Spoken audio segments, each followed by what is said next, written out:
Hey all, for this and some other episodes, if you want to see the unedited video of the Zoom call, go to patreon.com/philosophyimprov and sign up for a small per episode donation. Thanks. This is Philosophy versus Improv, where two sages try to teach each other a thing or two, and maybe you, the audience, get something out of it as well. I'm Mark Linsenmeyer, just a philosophy experienced person, less experienced in the area of improv, interested in learning that today. And I'm Bill Arnett, the exact opposite biographically. Opposite or inverse? The contrary, let's say. The contrary, contrapositive. That's probably something else. Yes.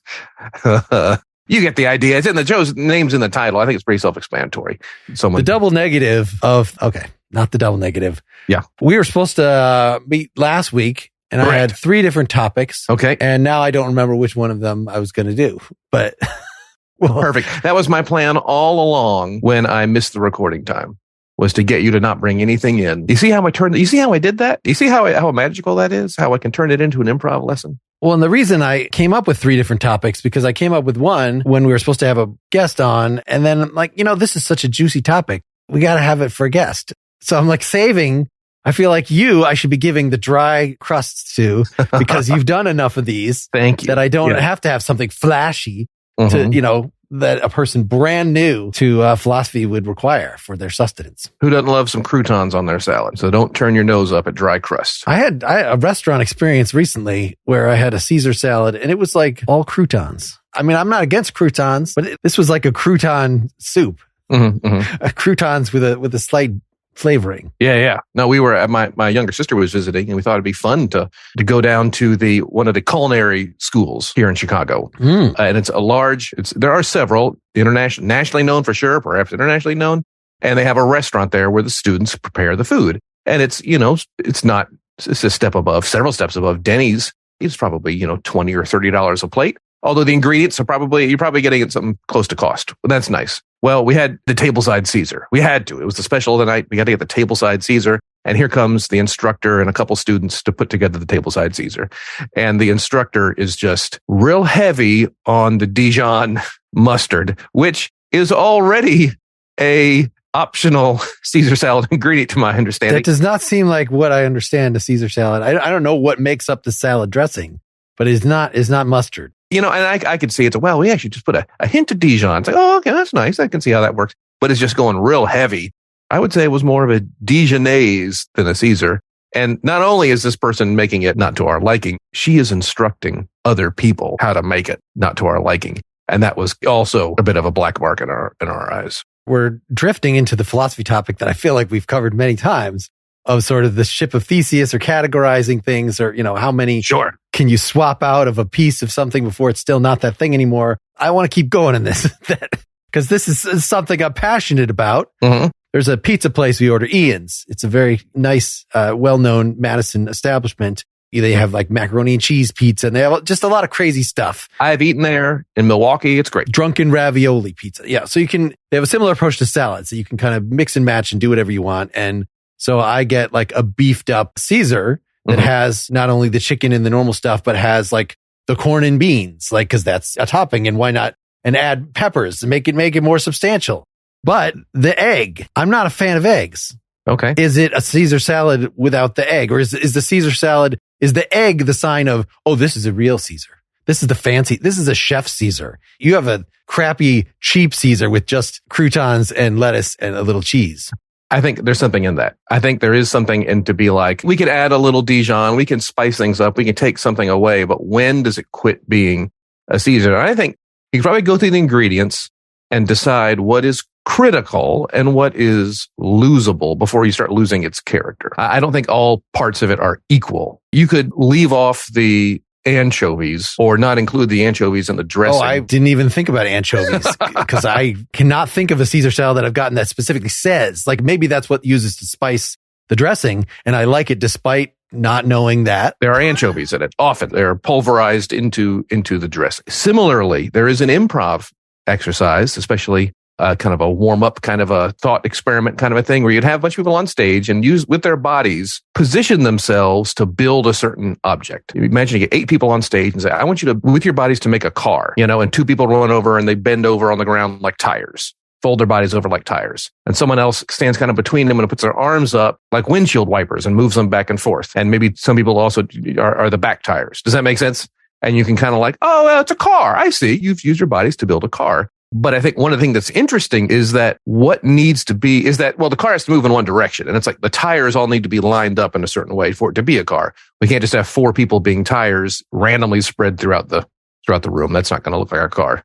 And the other thing is, well, what if the first person thinks it would be fun to be the exhaust pipe? And they just kind of stand there with their hand making a kind of a puffing thing, confusing everybody. Is that the blinker? And if it is the turn signal, which of the 4 turn signals is it? No, it's the exhaust pipe. Well, that's not the character of a car. When we think of a car, we don't immediately go to exhaust pipe. So I think the same thing could be true with this Caesar salad. I'm going to say lettuce right off the bat is required. Once you lose the lettuce, I would say. So you can't say, I'm going to have a fancy one. I'm going to lettuce. That's just a water transmittal device. I need the kale. I need the dark lettuces. Well, the greens, so greens of some kind. I'll expand that a little bit. Oh, see, I thought just it has to be shitty lettuce for it to be romaine or lower iceberg. I don't know if they're iceberg Caesars, but yeah. And that's the whole thing where you could put Caesar dressing on, I went to the baked potato bar. Get this, put some chicken on there, some cheese. They had some Caesar. Went to the salad bar, grabbed the Caesar dressing, put that on the baked potato. It's pretty good. But you wouldn't say that was suddenly a Caesar salad. You might say it's a baked potato with Caesar dressing. I'm just thinking now, so if you got this car thing going, then I would just have to go out and just stand there and be like, I'm the essence of the car. I'm just in the human mind. But I'm the first one and not suggesting anything car-like whatsoever. Without the essence of the car, you could have all the pieces, but they wouldn't actually make a car. Well, and there is some engineering involved, and there's that. You need the human purposiveness. That's me. I'll be a brain. So you're saying that if aliens were to come to Earth and see a car and didn't know what its purpose or function was, that it would not be a car. All of humanity has died by some crazy disease, but all of our trappings are left. So it has lost all of the brains that gave it meaning. So would an alien see it? Would it cease to be a car when an alien sees it? I guess that's a good philosophical question, huh? They would want to discover what it is. Just like if we discovered there's some random tool that the ancients used and we find out later it's like a anus or something that we don't have exactly in that form. But you think we would say, yeah, that's what it was. We're not using it for that, but it could be repurposed. Once we discover its many flavors, its many functions, then it's like we would maybe want to use it for that. That's one of my favorite things is that anytime not anytime, but often when there's a documentary about, we found this ancient Egyptian tomb that's never been opened and we see all these devices, everyone is so awed and in wonder of all these things. And like some of them are just like, oh yeah, Gary just chucked a few sticks in there. He wanted to get rid of them. And we're like, this strange piece of wooden dowel, perhaps used in the mummification process. Yeah. Oh, no. That was just a prop to keep their butt cheeks apart so we could, some like gross thing. Oh, and this is also making me think, I just went to a museum. I was in Minneapolis and went to this electricity museum. Okay. It's just sort of built in this old house. And it's not because like Thomas Edison used to live there or something. It's just like the people that used to live there were fans of electricity. I don't know. So they got a theremin and they got a few other like doodads and they have a exhibit on Frankenstein, brought to life by in the state of medicine. And one of the areas was like, here's a rack of games and toys that like have imagery at least that connotes electricity. Mm-hmm. And one of them was like a Magic the Gathering thing, like from 2005 or like card game. This is a museum, right? Are you just waiting? Are you waiting until that becomes curatable? You don't have to wait that long. It's just if it's something from the 80s, like, oh, that's kind of interesting. And it also doesn't involve electricity. It had a picture of electricity on the front, or maybe it was Pokemon cards or something. It had some kind of... Yeah. He's got a lightning theme. Electricity shows up everywhere, even in our card games. Duh. Like, you don't have to, like, the whole thing, where it's like, you may not realize this, but bacteria live in your stomach. Oh, that's interesting. And it's like, electricity, get this, it surrounds us. We know. We love it. We plug things in all the time. I just thought that's funny. Another room at this place, it was like a living room, and it had various signs on the walls. that were pictorial representations from, 1910 or whatever of electricity. Like, notice how in this one, electricity is a bare-chested man. Notice how in this one, how it's a woman holding a lightning bolt. Oh, this one is holding it in her left hand. Normally it's in the right hand, but something that would have been kind of a cool web page or a book or something, but laid out in a physical museum format as things on the walls in a living room to... It just seemed a peculiar choice. Yeah, our relationship to electricity, humanity's relationship to electricity. Yeah, or our relationship to museums, I guess, is partly. Is this museum supposed to make you question the idea of museums altogether? Yeah, is in the a barbed wire museum in DeKalb, Illinois. The Glidden family, maybe Glidden paint. Maybe they pivoted over to paint. I don't know, but. As they remind you, he didn't invent barbed wire. He invented a machine to cheaply make barbed wire. And it's like, okay, well, that makes sense. But they had some signs, very old, like billboard kind of signs from an era without really had barbed wire, where they had to sell it, where you had to like, barbed wire? What is this? Are you saying bob wire? Oh, you're saying, okay, tell me about this. What is this? It's hard to imagine that all things around us, at some point, someone had to be convinced to buy it. iPod? You have to sell me, what does this do? Before it can start selling itself, we had to be convinced. Well, this poster was 2 cows in a field behind barbed wire. And it was like, this is like 1870. This is a long time ago, 1880, whatever. And the cows are speaking to each other with little talk bubbles in the language of the time. And it's, egad, what a fool we would have been to have ever dared test this Glidden brand barbed wire. I, my friend, many a young cow would tremble in their hooves rather than dare rub up against this in like very poetic-y language. They should make a movie of that. That sounds like a great... Yeah. I want to see commercials for things. As though they were made. Yeah. Occasionally, like it'll be like the dairy industry or, the Got Milk campaign or whatever. Things that you don't think should have or need commercials or like... Pencils. Foil. Pencils. Like... And it is true. People are probably not using as many pencils these days as they used to be. So if there were only a pencil advocacy, some sort of industry conglomeration that was willing to spend a few $1 million, I bet if we Google right now, we're going to find ads for not a specific kind of pencil. I don't want, random. That's just, some company I want the pencil market itself. Yeah. The pencil board. Yeah. They're concerned about their future. The trade organization. They have a publication. Yeah. American Pencil Manufacturer.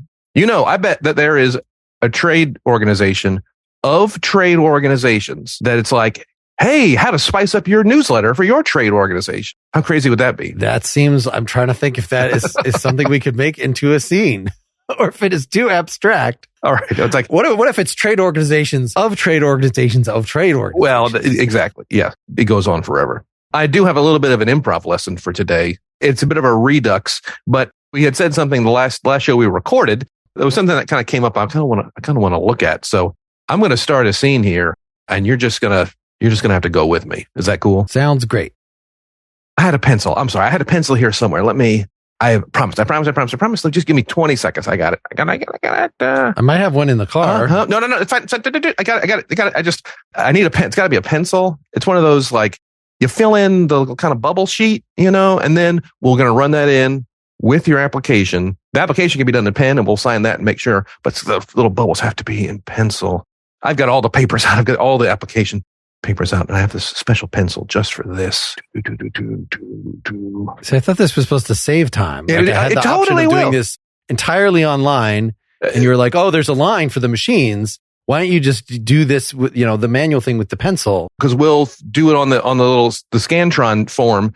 And then when we run your application, we run the mortgage application, it's going to be in the machine right away. When you do it online, it's got this third party. This will save us days. I promise. So if I were just going to use the machine directly, I might accidentally ask for you can't use the machine. We have to fill out the But thing. if I do it on the thing, then okay, this is where the world has come to. Yeah. Okay. I'm sorry. Okay, I'm going to run to one of the teller stations real fast. See if they've got it. They have to have a pencil, right? Do you guys have the same problem? In my office, like people steal the supplies all the time. So I would not be surprised if there's just no pencils left in this entire Because people stole them all to fill out bubble sheets at home. I don't know why, but I think people steal things because they have the opportunity. Don't you think that's mostly it? It's not like anybody needs all these yellow Post-it notes at home. It's just like they're there and they seem to be free for you employees. So why not? They go home and they open their closet and just covered in staples and Post-it notes and pencils they'll never need. They don't think twice about like, should I reevaluate my choices? I mean, I think that's when they're drowning in office supplies. I have a pencil. If you'll just bear with me. Okay. Boom, boom, boom, boom, to do. Look what I got here. Dixon Ticonderoga #2, quality pencil. Let me get this sharpened. It's a brand new pencil. So let me get a tip on this guy here. That's one of them fancy kinds. And this is spare no expense. This is a bank. This is a national bank chain. We take things very seriously. And your mortgage application, this is going to be a life-changing experience for you. And I think that's great. And we want to be part of that as your banking family. Now, I just need a 5,000-year-old implement to sharpen this. But you'd think we'd have like a pen knife or something. Just a little. Yeah. I usually. Do they let you bring knives into the bank? Security guy he does not like that anymore. My grandfather had a knife on him, just a little folding knife. You know, this is just what you did for situations just like this. I have a screwdriver here. All right, what do you think is going to work better? A screwdriver?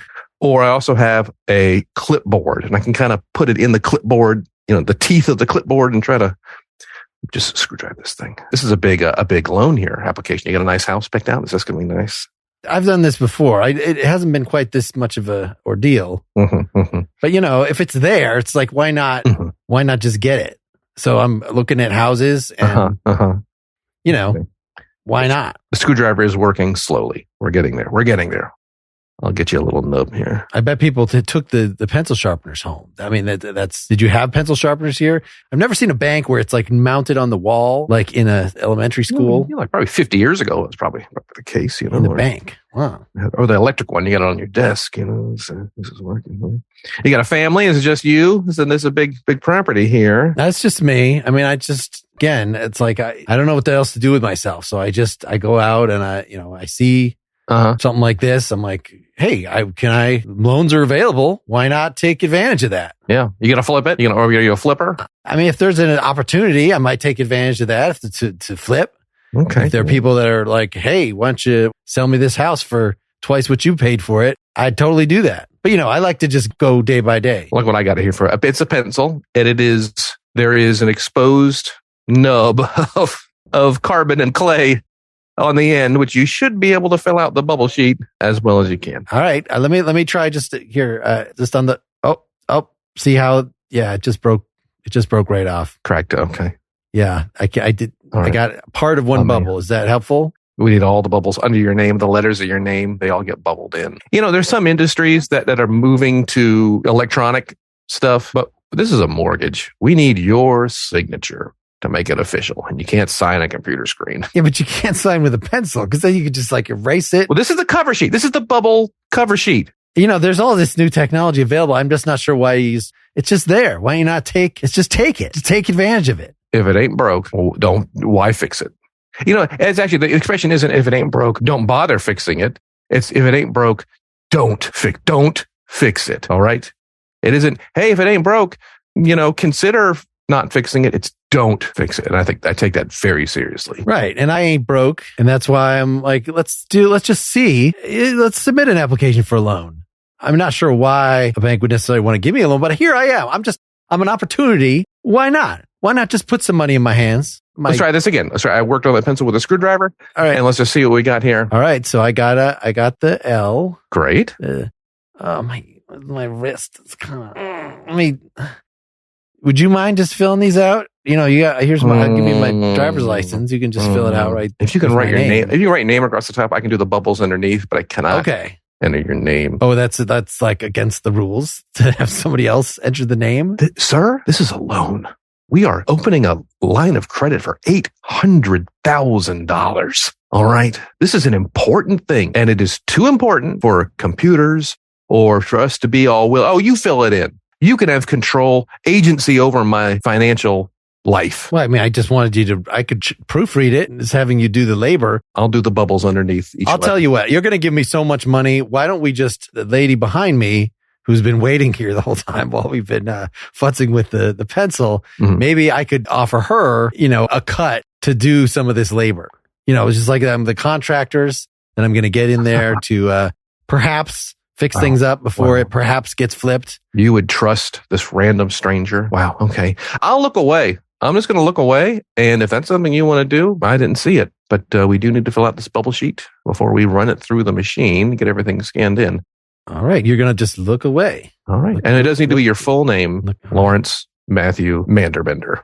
It's got to be everything. How much of this stuff can I fit in my backpack here? There's a stapler. There's a whole box of pens.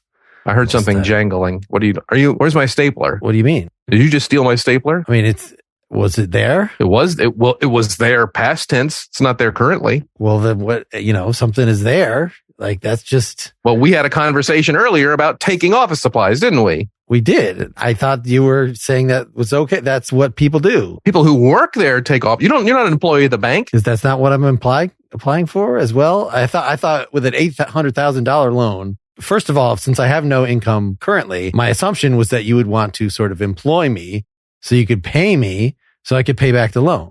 All right, you know what? Just give me a driver's license. Give me a driver's license. Yeah, here you go. And you got I'm just going to enter this thing in the computer. All right. Now, the fact that the driver's license... It's probably not going to work. Okay. Now, the fact that the driver's license is written in pencil and kind of just has a sketch of myself on it.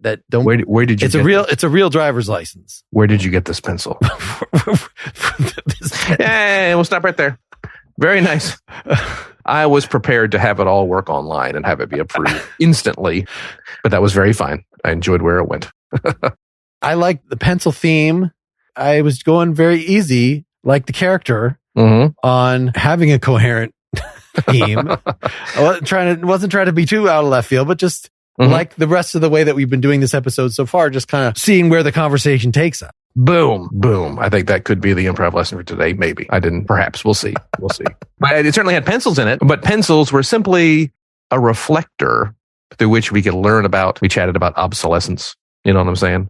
We had all these other conversations through which pencil was the central, this inanimate object was the nexus for other points. Right. I'm trying to figure out how I got from there to opportunity. Opportunity was the theme that I kept bringing up, at least. Of, even when it did not necessarily make literal sense. Couldn't find office supplies, brings us to stealing office supplies, brings us to crimes of opportunity. There you go. There is a PetSmart nearby, and we're a cat family. We would buy these cat food, kind of bulk cat food, in these cardboard trays, about the size of a standard college dictionary, open top cardboard box with 12 cans of cat food all wrapped up in plastic wrap. And you just buy them by the tray and take them down there. And I would get, 6 or 8 of these trays and take them to the checkout. And the person running the checkout would insist on tearing open the plastic on top and peeling out one can, scanning it and multiplying it by 12. Well, now you've ruined the integrity of the package. And the whole idea of having it all plastic wrapped was that I only have to carry 6 book-sized things. And it's really easy. Throw them in a bag. And now a can is out and now cans are spilling out. And I got it in the car and it topples and it's like, ugh. You've ruined the integrity of this package. Like I was going to make this a package of gift for someone. Well, and you just make it a gift for me, a gift for my convenience. Well, on the bottom of I noticed one day on the bottom of the cardboard, if you turn the whole package over, there's a giant barcode. Like the only writing on the back of this is barcode. And I go up there and there's a barcode actually on the back. And no, we need to scan the thing, the individual can. Like, really? And after several times of doing this, I'm like, would you mind proving me wrong and just scan the back cardboard thing? And the person did it and it came up. Oh, look at there. 12 cans. Perfect. Okay. Well, but every time I went back, I had to insist that they just scan the bottom. And it's like, come on. Talking about having to fill out bubble sheets, and just to do so. It's like, y'all, the tools of convenience are all around us. We just have to choose to use them. It's right there. The barcode's right there. Well, at the very end of that scene, when I was driving, I was very much reminded of that cat food thing. And I'm going to enter this by hand and it's going to work perfectly. And in fact, it's going to work faster. You'll get your approval, before we even scan your documents. Some kind of ridiculous, it was there all along right in front of us. And then my pride and ego is now on the line for having to invent reasons why it magically worked just this one time. And wouldn't have, Wouldn't have worked any other time, but for me to save face, my character to save face. See, I thought that actually the way you started it, that we would never get the pencil working. And that was like the cash register one from our past, that this was... Yes. But decided this was not going to be a frustration scene. I have all the time in the world. But then why would I have all the time in the world? Because I'm a layabout who you should not be giving loans to. Yes, that's exactly it. If you're like, oh, take your time, it's no problem. I've got all afternoon. It's like, well, then me not finding a pencil is not going to work. It's going to be what I can get a reaction to. It's going to be the thing that we're going to chase and we're going to follow. And that makes sense, right? I think you were kind of going for that. Or in your last comment, you were aware of that. I don't know where things were going when we stopped, when we wrapped up. But it was a good moment. Me not finding the pencil is not getting a big reaction out of you. Now, my character is not can't find a pencil. That's not a character. That's just a happenstance. But scatterbrained is a character. Insisting on doing everything by the book is a character. We talked about the Denny's test before. It's a test to see. I'm sure there's lots of tests in philosophy. I'm curious if that jogs anything. But if you think you might have a character, could you put them at Denny's and still have that characteristic, still have that behavior work? And can't find a pencil doesn't really cut it at Denny's. There's not going to be a scene there. Oh, I can't find my pencil. That's okay, sir. What can I get you for lunch? It's not really a thing. Scatterbrained would definitely work at Denny's. I think every show has to have an episode at Denny's or, an equivalent. They might not have a deal with The Sopranos managed to push it off until the very last episode. Yeah. To have it, because it was contractually obligated. Necessary. As soon as they got greenlit, it's like, okay, well, you have to have the Denny's episode before the end of the show. So you just can wait. And when you're seeing something, I know it. Oh, these people traveled back in time and they're looking at dinosaurs. Well, they have to somehow get to Denny's or the equivalent. It could be a Baker Square or any other sorts of things. Perkins. Yeah. You're in the greater Midwest here.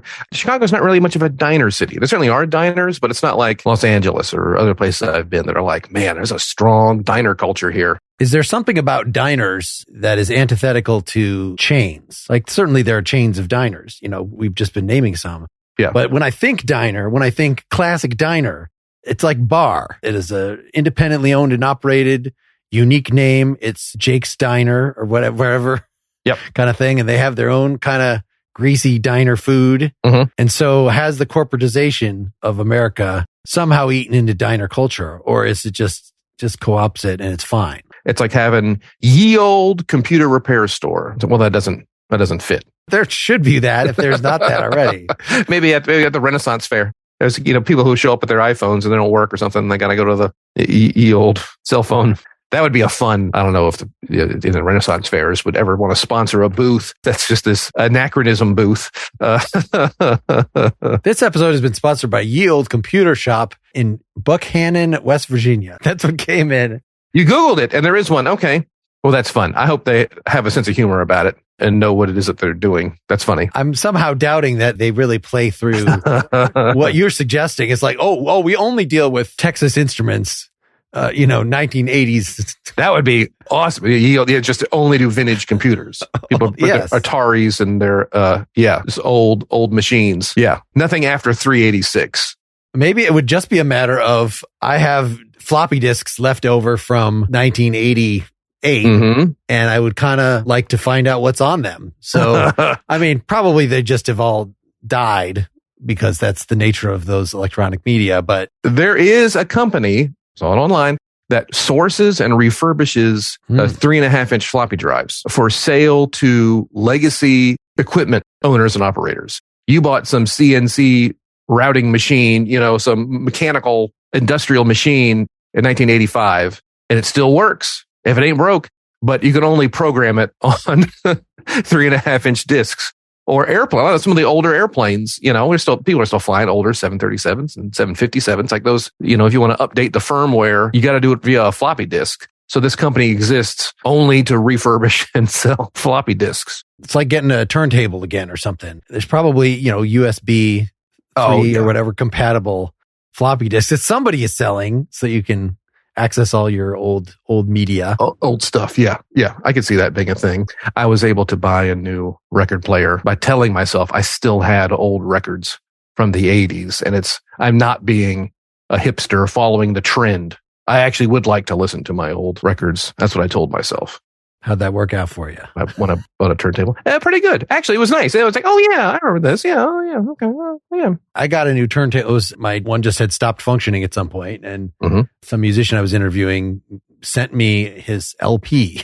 Okay, yeah. You could have FTP'd me a file, but all right, this is what you happen to have. And I use that as an excuse to get a turntable, and you can get them pretty cheap, and they have they have Bluetooth, they have all this fancy stuff in them. They don't need even the normal, it's like a different kind of input that you had to use that had extra boot. Like, well, you don't even need that for this kind. It's got whatever it is built in. That defeats the purpose, doesn't it? To like, people will buy a phonograph thinking it's like, well, this is the raw analog sound. This is the sound of the studio. It has not been mixed or remixed or beyond the absolute.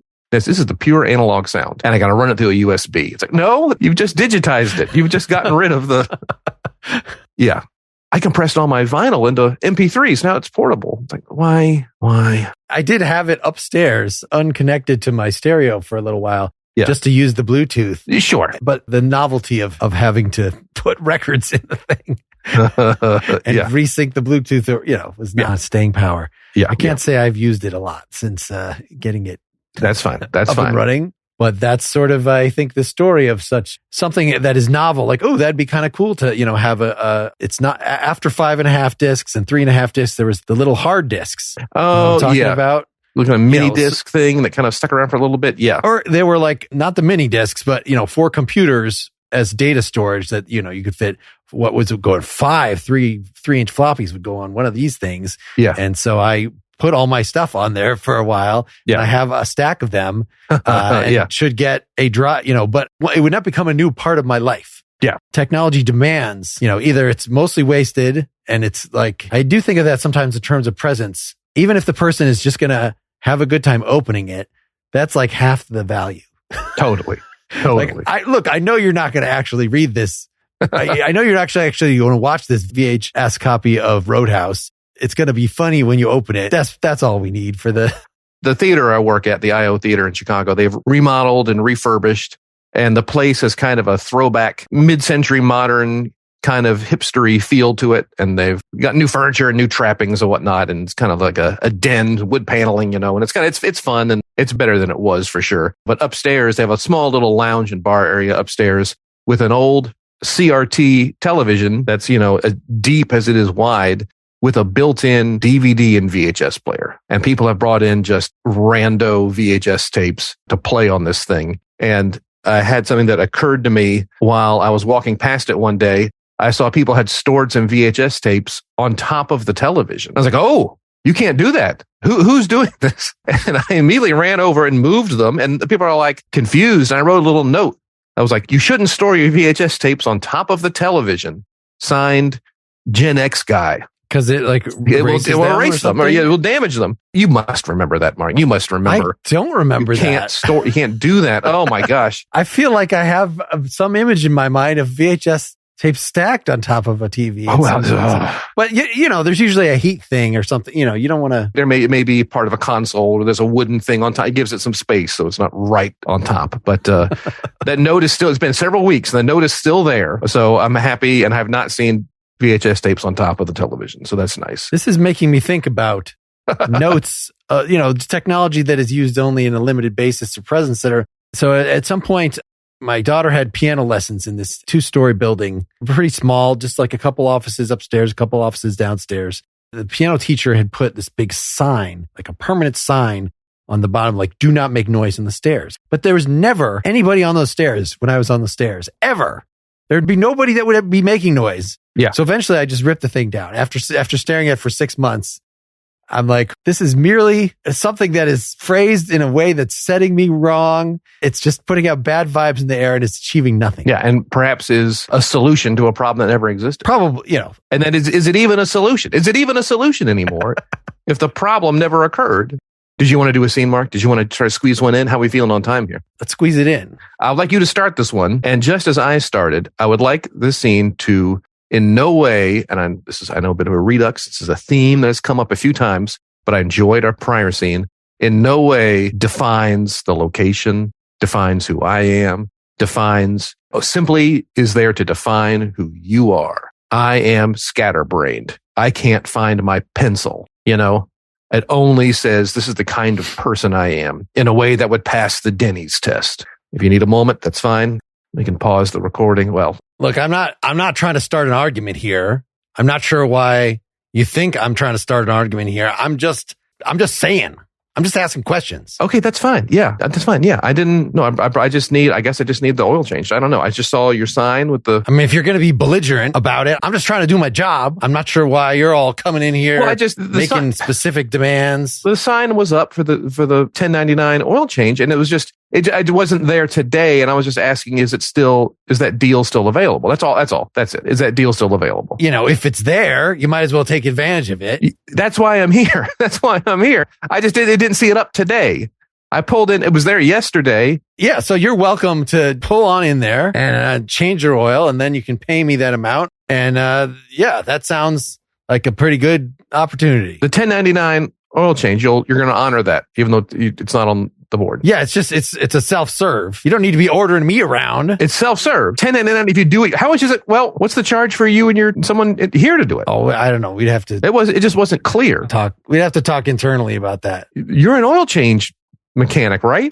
You're trying to define me? I am just trying to do my job here, get through my day. People coming in here asking specific stuff, wanting things. Why don't you just okay, you know what? First, just set the money down, and then we can talk about it. We can talk about what's reasonable. I have only changed the oil in a lawnmower. Okay, I've never changed the oil in this car. I don't know where your stock of oil filters are. I don't know how any of the machinery works. I mean, it's pretty simple. All right. This place is called Express Change. If you're not an oil change business, just let me know now. I mean, there's changes and there's changes. Don't you agree that the most important change comes from within? Wow. We're going there. I mean, are you closed? Do you want to leave early today? Is that what's happening?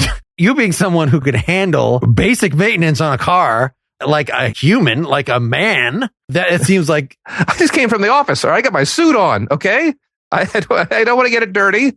All right. Oh, yeah. Mr. Suit Man coming in here, lording over. Oh, yeah. Yes. Mr. Suit Man with a college degree, lording it over the auto mechanics who are probably squeaking by with GEDs and a certificate of a 3-month program certificate to change oil. All right. This is where we're at, sir. I have a BA in art history. I don't believe you. I don't believe you. That is the most ridiculous. Really? Yeah, you want to see me do a little Rothko on the side of your car, little splashing oil here or there, let it run down. It's okay. If you had picked any other painter other than Rothko, I may have been more inclined to believe you that you have an art history degree. Look, do a little Picasso by smashing your face into the side of the car and smushing it around so it's got all the angles. Right in the window there. Okay, honestly, I was hoping to get this done before. I just don't know why you got to be a jerk about it. I mean, if you come here, if you come in here and ask me, not presuming, all right, and just been like, here, I've got 1099, and I'm wondering, would you mind just coming, giving me a hand here? That's all I want. It's just some basic respect as a human being. You want taking off your suit might help. Here. Letting me put on your suit might help. And then I'd feel like, I could, if you want to know what somebody to think like in your shoes, give them your shoes. All right. I'm in a bit of a hurry and the engine light's been blinking for a little bit. So here's what we're going to do. I'm going to take my coat off. I'm going to drop my tie. I'm going to walk over by the door. We're going to start this interaction over. And if we can't get satisfaction in 30 minutes or less, including my car serviced, I'm going to a competitor. All right. Now, sir, can you turn around and look at what's been happening with your car while we've been having this conversation? It's in one of the bays. It is sparkly clean. The oil has been changed. We don't even do that thing where we show you the filter and make you judge whether it's dirty enough. We just replaced the filter. It's all done. Are you joking? This was part of the service. No, this was part of it? Part of the 1099 is the first, because, we want your experience here to be frustrating, cleansing on a whole bunch of levels. And so think of the relief you now feel that we don't have to have this interaction again. Yeah. Very relieved. Very relieved. 1099. Here's $11. Keep the change. Thanks. Saying perfect. Yay. All right. Well done. I do like anything where it's a flip situation. You see, it was that way all along. And it's like, that was worse. You just made it worse. That was miserable. Why would you put me through that? I'm not sure if I had a coherent characteristic, as you were saying. I mean, I guess a person could act offended in Denny's. Yeah. So. Yeah. No, I think so. I think that's great. I think easily offended is definitely a character. Easy cry, easy any emotion is definitely a character that would pass the Denny's test. Yeah. Easily finds a pencil. Easily finds a pencil. Well, the person who's like super prepared and has like the pencil holster, or some kind of like, oh boy, this guy's a real, super squared away guy. I'm trying to think, what is the narrowest definition of a character or something? You sometimes hear about a new TV show or something, and it has a very defined, Michael is mad or whatever. Like, wait, that's the premise of the show? He's going to be mad every time? You just say, the first episode, and it's like, this can't actually be a premise for future adventures. So the guy that easily finds or can't find a pencil show. Yeah. Well, again, that's a manifestation of scatterbrain. I suppose I would feel betrayed if it was the guy who can't find a pencil show, then moved on to other things he can't find, things that he can't find or is scatterbrained about. I'd really feel like if it doesn't have the pencil or the lack of pencil in it, what am I doing here? The sitcom dumb person is very common, Yeah, but I'm only able to climax if it involves the pencil specifically. Wow. That's what I gave to this show for. Wow, that's all right. I'm glad NBC was allowed to help you. Well, people have this, so like Westworld or whatever. Like you can't have the endless adventures in Westworld. So as it got beyond season 1, they had to do other stuff. And that's, people are not going to be happy with that because it was the magic of that particular thing. Yes. Was the only reason, that it should not have been a show actually at all. It should just been what? Yeah. A movie or whatever. Well, I mean, the original Westworld, its sequel was then like Future World, right? Did they do like a... Oh, I guess I didn't know that the original Westworld had a sequel that was... Yeah, I'm not sure how well it was received. It may have been straight to TV, but I feel like it was like a Future World kind of a thing.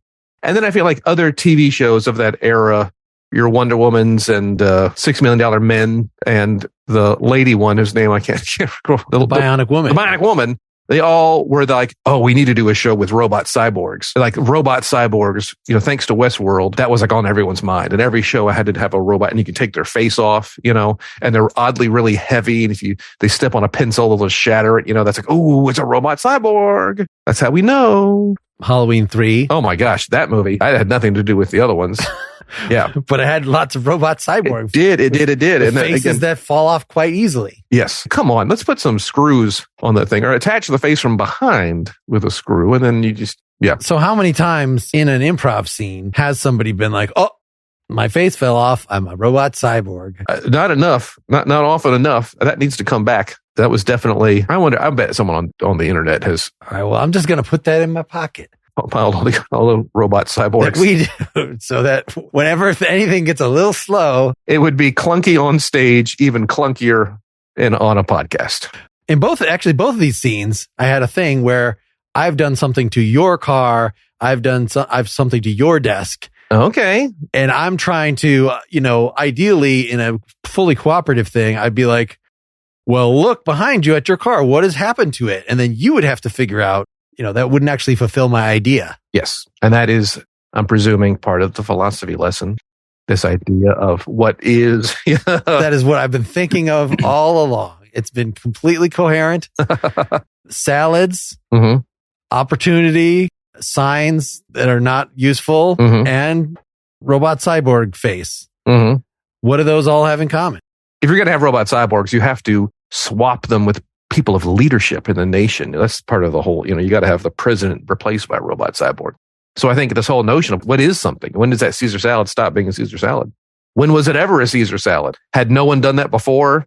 Chef Caesar did it in Mexico City or wherever he was and didn't think to name it after themselves or didn't catch on, For all we knew, he was a Mexican gentleman, if I'm not mistaken, the chef who invented the Caesar salad. Oh, I didn't know that. For all I know, that's, it's something my mom used to do, but it wasn't a Caesar salad, even though it was a Caesar. Was it actually a Cesar Chavez salad? I'm not familiar with the political bent of the salad. For all we know, his village, that's like how we make salad in this village. So he comes along, calls it the Caesar salad, and now it's the Caesar salad. So were those prior salads, were they Caesar salads? And are they now Caesar salads? They were proto yeah. Caesar salads. Yeah. All this has in common is that we've been talking about it. Mm-hmm. We've been doing philosophy this whole time. You thought I'm turning it around. This is episode 1 now. This is the very last episode we'll ever do. I'm sorry, that's going to have to be just for symmetry purposes that we started with. We're already improvising, and we've been talking about bullshit about what makes up a salad and free associating. That's what philosophy is. Philosophizing the entire time. That's what most famous professors, they just kind of get up there and they riff. Mm-hmm. Like, you ever wonder about salads? If you live Slavoj Žižek, he probably has whole. Yeah, it's a turnaround 18 months in the making. A long con of epic proportions. I salute you. And do you salute me so much that philosophy wins the day? I don't think it does. To talk about the improv scene, did you appreciate just thinking about you? Now you did kind of assume the situation that there had been an argument or something had passed between us. Oh, but I let it slide. All right. I thought as long as I didn't specify a time or place or we can revisit, that is fine. It can definitely revisitable. But this idea of like, you don't know what's going on. You just know who you are, Easy, comfortable, annoying. What's going on? How about that as the beginning of the scene? Yeah. I can't see or hear. I feel like I can't even feel my mouth moving. I only hear my voice in my head. What's going on? And then I put it on you to figure out. That seems like underdetermined. Then you'd have, your brain has been removed and it's in a vat. That's what I was looking for. Okay. Yeah. Well, the idea is that we don't look for things. We can just launch into something and just meet these people, like, current trend in hour-long episodic TV shows where the episode starts, you just see some guy walking down the street with a newspaper under his arm. Clearly, there's something rolled inside the newspaper. It's episode 4. We haven't met this character yet. We have no idea what's going on. Very Breaking Bad-y, Better Call Saul-y, where it's just, who is this person? What are they? Clearly, they're carrying something. And it's shot and presented in such a way that holds our attention. Could you believe that there's that new show coming on called Breaking Bad-y? I thought that it just would be too similar, but then, if is that for real? Is that for real? Are you joking? Breaking Bad-esque. Okay. That's it. Yeah. Just call them that. Yeah. Yes. I think that's a thing that I will think about in the world of improv. And, sure. Unless you strongly disagree, I think to follow despite my brilliant turnaround at the end with that. Oh, no, I think you won. I think philosophy won. Come on now. God damn it. Improv won. Okay. Let's, the judge bot. We got to talk about ordering a new judge bot. The dust on that. It still takes 3.5-inch floppy disks. We need to upgrade. Maybe we can do a dial-up modem update.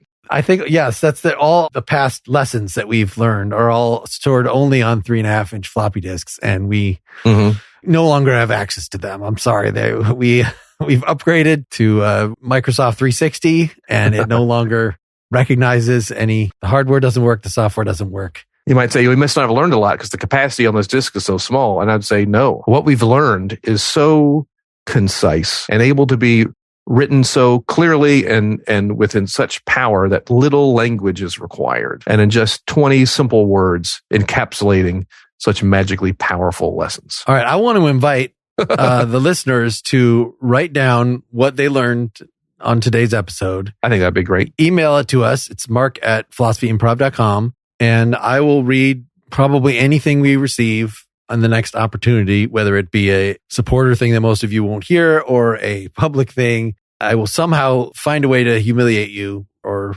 laud you by acknowledging your letter. So this is the call. If anybody's actually listened to this far in this show, I would like to hear about it. Thanks, Bill. I learned a lot from you today. And I learned a lot from you too, Mark. And scene. Hope you enjoyed the show. Get more at philosophyimprov.com. If you want to support the show and not have to hear any more commercials and get our post-game segments, you can see options to do that at philosophyimprov.com/support. Thanks. I should sell my soul. Bankrupt. Bankrupt. Bankrupt.